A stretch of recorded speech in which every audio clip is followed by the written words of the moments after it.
উঠবে না, কাল সকাল থেকে হাত ব্যথা করতে শুরু করবে। জয় রাধে। রাধা নামে যদি হাত না উঠে তাহলে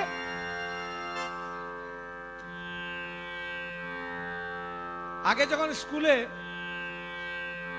নাম প্রেজেন্ট করতো তখন শিক্ষা হ্যাঁ কোন স্টুডেন্ট এসেছে তারপর দেখবেন পিটি করাই তো প্রথমে দেখবেন লক্ষ্য করে। শুধু তাই নয়, মহাপ্রভুর ভাবটি এরকম। কেন জানেন? যতক্ষণ না হাত না তুলছেন আত্মসমর্পণ করা হচ্ছে না। দুঃশাসন যখন দ্রৌপদীর বস্ত্র হরণ করে তখন দ্রৌপদী এক হাতে বস্ত্র ধরে এক হাত তুলে ডেকেছিল, কৃষ্ণ কৃপা পায়নি। যখন দেখলে আর কোনো উপায় নেই, হাত দুটো ছেড়ে দিয়ে হা সখা হে দ্রৌপদীর প্রাণনাথ লজ্জা নিবারণ করো, কৃষ্ণ কৃপা পেল। আরো বলি, আপনাদের এখানকার ধারা তো আমি জানি না, আমাদের ওখানে 144 ধারা লেগে গেলে ঘরের বাইরে বেরোনো নিষেধ। আপনাদের এখানে কি আছে? ওইটাই আছে তো?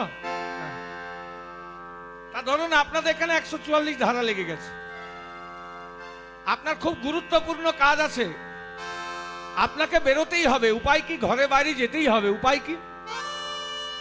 হাত নামিয়ে গেলে বিপদ এলেও আসতে পারে, আর হাত তুলে গেলে কোনো বিপদ আসবে না।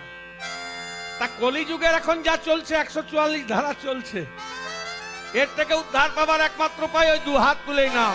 জয় রাধে। তাই যখন যাই করেন হাত তুলে করবেন, দেখবেন নিশ্চয় রাধারানীর কৃপা হয়তো এখনই হয়ে যেতে পারে। मैंने बेना उठाई राधा नाम के, मैंने रटना लगाई राधा नाम। मैंने बेला उठाई राधा नाम की, मैंने रचना लगाई राधा नाम की। ओ मैंने बेना उठाई राधा नाम के, मैंने रटना लगाई राधा नाम। मैंने बेला उठाई राधा नाम की, मैंने रचना लगाई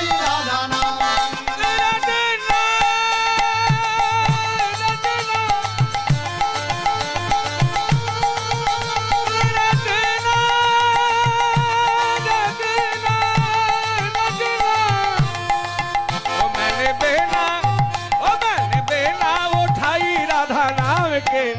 मैंने रटना लगाई मैंने बेला उठाई राधा नाम की, मैंने रचना लगाई राधा नाम की। ओ मेरे आगे पीछे राधा, मेरे दाएं बाएं राधा, मेरे आगे पीछे राधा मेरे, दाएं बाएं राधा मेरे। आगे पीछे निदाई गौर हरि हरि बोल। आगे पीछे राधा मेरे दाएं बाएं आगे पीछे